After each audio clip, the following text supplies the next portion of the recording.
लाओ त्से सूत्र 36। जो स्वयं को नहीं जानता कि वो महान है, वही सच्चा महान होता है। नमस्कार, स्वागत है आपका स्टोरी विद अननोन पर।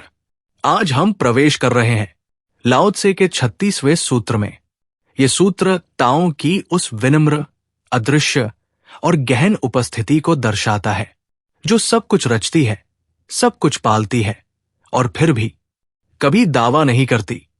आज हम उस अहंकारहित महानता को समझने की कोशिश करेंगे जो दिखती नहीं पर मौजूद होती है। महान ताओ हर दिशा में बह रहा है, सभी वस्तुओं का जन्म उसी में से होता है, फिर भी वो किसी को जन्म नहीं देता। ताओ हर जगह है, हर दिशा में, हर क्षण में, हर कण में। आप जो देखते हैं वो ताओ से आया है। एक फूल का खिलना, एक तारे का टूटना, एक बच्चे की मुस्कान, एक बूढ़े की सांस, सब ताओ की धारा में हो रहा है। लेकिन ताओ कभी ये नहीं कहता ये मैंने किया। ये है बिना अहंकार की रचना, एक दृश्य निर्माण बिना पहचान के। कल्पना कीजिए, एक चित्रकार जो हजारों सुंदर चित्र बनाता है लेकिन कभी अपना नाम नहीं लिखता। वो सिर्फ सृजन करता है और फिर मौन हो जाता है। ताओ भी ऐसा ही है। वो अपने कार्यों में स्वयं को डुबा देता है, फिर भी कोई दावा नहीं करता। अनगिनत विश्वों को पालता है, फिर भी उन्हें पकड़कर नहीं रखता। यहां ताओ की निस्वार्थता की बात होती है। हम जब कुछ अच्छा करते हैं तो तुरंत चाहते हैं कोई देखे, सराहे, नाम ले। लेकिन ताओ पालन करता है, सहारा देता है, जीवन देता है, फिर भी कभी नहीं कहता मैंने किया, क्योंकि वो बंधन नहीं चाहता। मौन की महानता, सच्चा प्रेम वही है जो देता है पर दावा नहीं करता।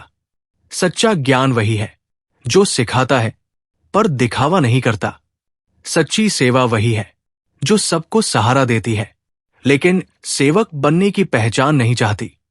ताओ यही है, क्योंकि वो सब में ओतप्रोत है, इसलिए उसे विनम्र कहा जा सकता है। सभी चीजें उसमें मिल जाती है, इसलिए उसे सहनशील भी कहते हैं।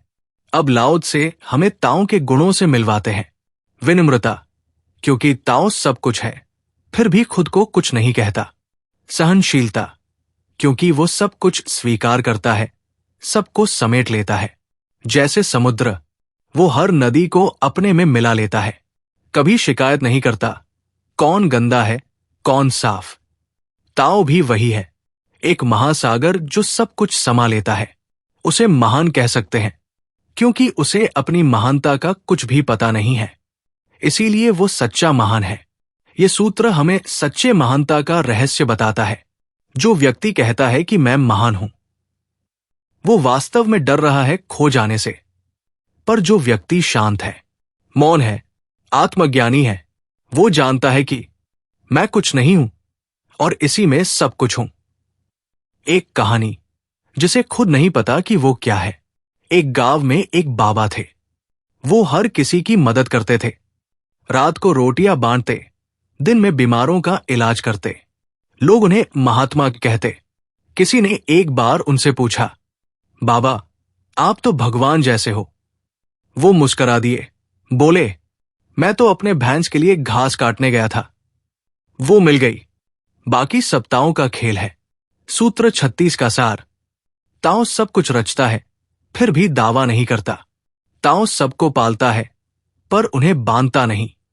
ताओ सब में व्याप्त है, इसलिए वो विनम्र है। ताओ हर चीज को स्वीकार करता है, इसलिए वो सहनशील है। और ताओ को अपनी महानता का पता नहीं, इसलिए वो सच्चा महान है।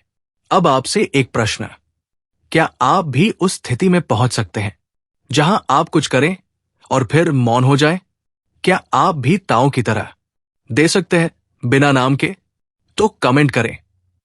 मैं मौन में रचता हूं और वही मेरी पहचान है।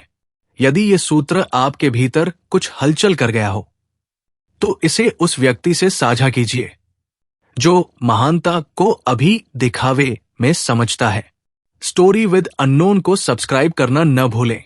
अगली बार हम लाएंगे लाओ त्से सूत्र 37। जय ताओ, जय मौन, जय महानता जो स्वयं को नहीं जानती।